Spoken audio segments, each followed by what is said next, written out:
Friends, आज का हमारा टॉपिक है श्वास जो रोग है हमारा उसका। सबसे पहले हम एक ब्रीफ में इंट्रोडक्शन पढ़ते हैं। तो सबसे पहले जो श्वास रोग है हमारा प्राणवाह स्रोतस की एक प्रमुख व्याधि है। जो हमारा प्राणवाह स्रोतस है उसमें क्या है, नियमित रूप से श्वास प्रश्वास की क्रिया होती है। जब इस प्रक्रिया में बाधा हो जाए तो वो क्या है, हमारा श्वास रोग है। यानी कष्ट अनुभव हो सांस या उच्छ्वास में तो वो हमारा श्वास रोग है। आचार्य जो चरक हैं उन्होंने हिक्का और श्वास रोग का एक ही चैप्टर में वर्णन किया है। क्यों? क्योंकि इनके दोष, दुष्य स्थान, स्रोतस आदि में समानता है, इसलिए इनका एक ही चैप्टर में वर्णन किया है। श्वास के लिए उन्होंने बोला है कफ वातात्मका वे तो पित्त स्थान समुद्भवा। यानी जो श्वास है वो होती किससे है, वात और कफ की वजह से। उद्भव जो है वो पित्त स्थान से हुआ, यानी उत्पन्न पित्त स्थान से होती है। निदान क्या बोले, शीत स्थान में निवास करना, धूम धूल वायु आदि का सेवन, वमन आदि के अतियोग, रुक्ष अन्नपान करना, शीतल जल का सेवन, अति व्यायाम, अपतर्पण, वेगावरोध, विषमाशन, मर्म विघात। यानी जो वात और कफ को बढ़ाने वाले हैं वो निदान आ सकते हैं श्वास के लिए।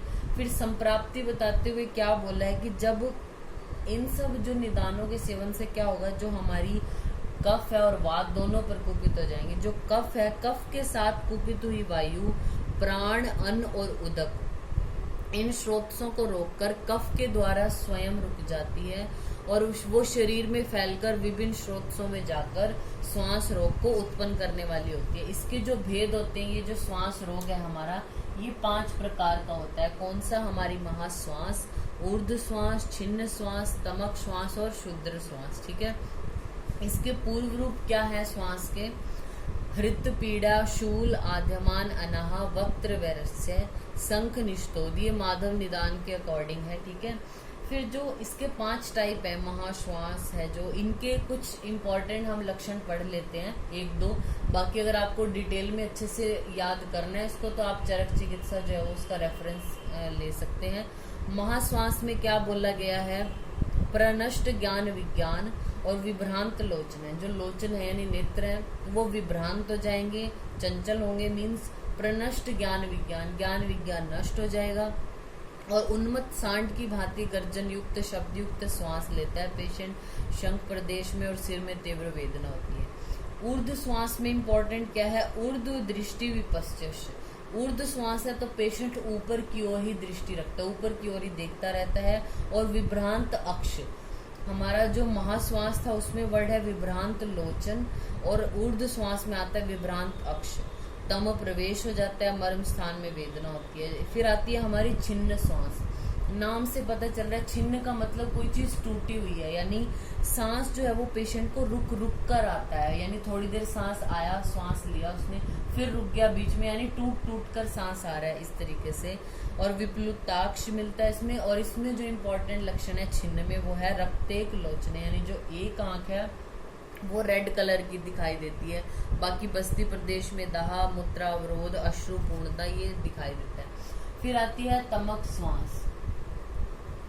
जो ये तमक श्वास है, अब ये भी 2 प्रकार की होती है, प्रतमक और संतमक। प्रतमक में क्या है, प फॉर प्रतमक, प फॉर पित्त। पित्त का इन्वॉल्वमेंट हो गया, मतलब ज्वर मूर्छा परितस्य विद्यात प्रतकम तू तम। यानी ज्वर और मूर्छा जब तमक के लक्षणों में ऐड हो जाए तो वो हमारा प्रतमक है। संतमक क्या होता है, इसमें जो है वो उदावर्त रजकरणों की वजह से अजीर्ण, आर्द्रता, वेग, रोध आदि की वजह से ये उत्पन्न होता है। तम की वजह से बढ़ जाता है और शीतोपचार से शांत, तो वो हमारा संतमक है।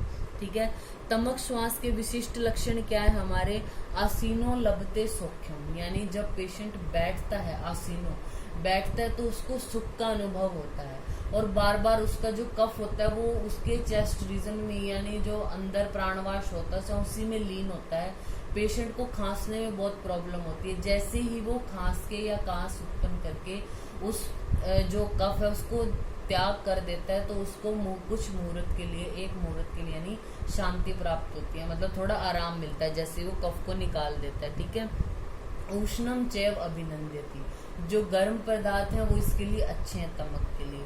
लेकिन तमक के जो टाइप है प्रतमक और संतमक, प्रतमक में ज्वर और मूर्छा ऐड होगी, और संतमक में लिखा है कि जो शीतोपचार से शांत होता है वो संतमक है।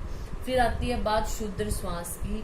शुद्र यानी ये वातज है, रुक्ष पदार्थों के सेवन से, अति श्रम, अति भोजन आदि से जो वायु है वो कम मात्रा में प्रकोपित होती है, जो हम शुद्र श्वास जिसको हम बोलते हैं। इसमें मेनली रोगी को कोई शारीरिक कष्ट नहीं होता, अगर थोड़ा वो विश्राम कर ले तो वेग जो है वो अपने आप शांत हो जाता है। अब ये जो पांचों हैं इनमें से जो महाश्वास, ऊर्ध्व श्वास और छिन्न श्वास है, पहली तीन हमने बताई, वो असाध्य होती है। जो शुद्र श्वास जो अंतिम है वो साध्य है।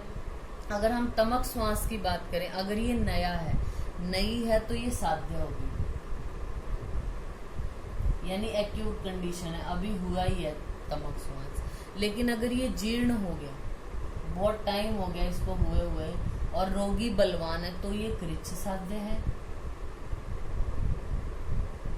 और रोगी भी दुर्बल है तो ये असाध्य हो जाती है। ठीक है।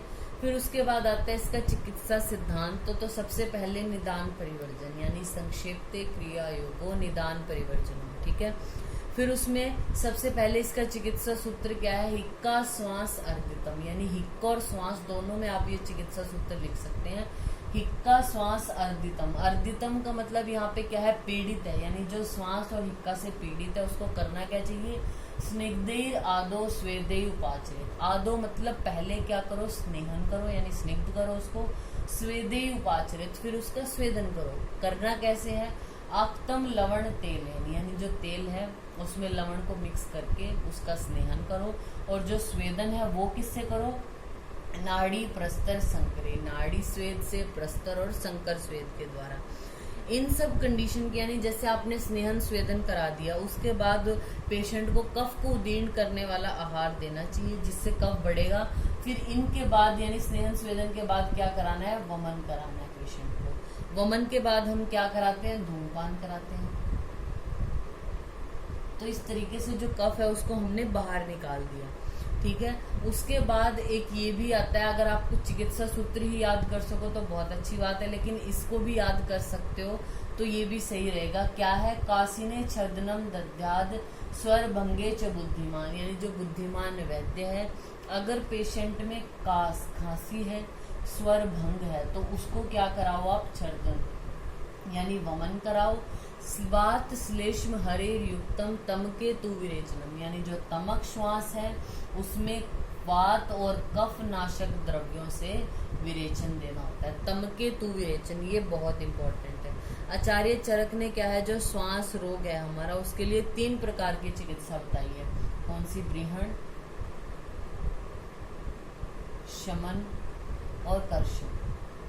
इनमें से भी सबसे बेस्ट चिकित्सा क्या है, ब्रीहण चिकित्सा है। फिर आती है रस भस्म पिष्टि, यानी संशमन, जो हम योग हम पढ़ रहे हैं उसमें रस भस्म पिष्टि में श्वास कुठार रस, जो पिपली चूर्ण और मधु के साथ, मल सिंदूर, कफ केतु रस, श्वास काश चिंतामणि रस, टंकण भस्म दे सकते हैं वटी में, लवंगादि वटी, मरीचादि वटी या व्योषादि वटी। चूर्ण में पुष्कर मूल चूर्ण, मुक्ताद्य चूर्ण, श्रृंगाद्य चूर्ण या शट्याद्य चूर्ण।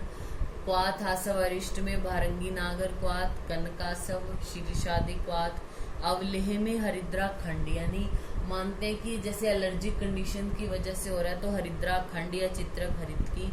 रसायन में हम च्यवनप्राश देते हैं, और तेल में दशमूलादि घृत, मनशिलादि घृत और गुड़ और सरसों को मिलाकर जो है वो हम पेशेंट को देते हैं। एकल द्रव्य, यानी अगर हमें सिंगल ड्रग बतानी हो श्वास के लिए, एकल द्रव्य में जैसे वासा है, श्वास में बहुत अच्छा है, पुष्कर मूल है, शटी, शिरीष, पिपली, हरिद्रा और जो भारंगी है वो बहुत इंपॉर्टेंट है। तो ये हमारा टॉपिक हो गया श्वास। Thank you.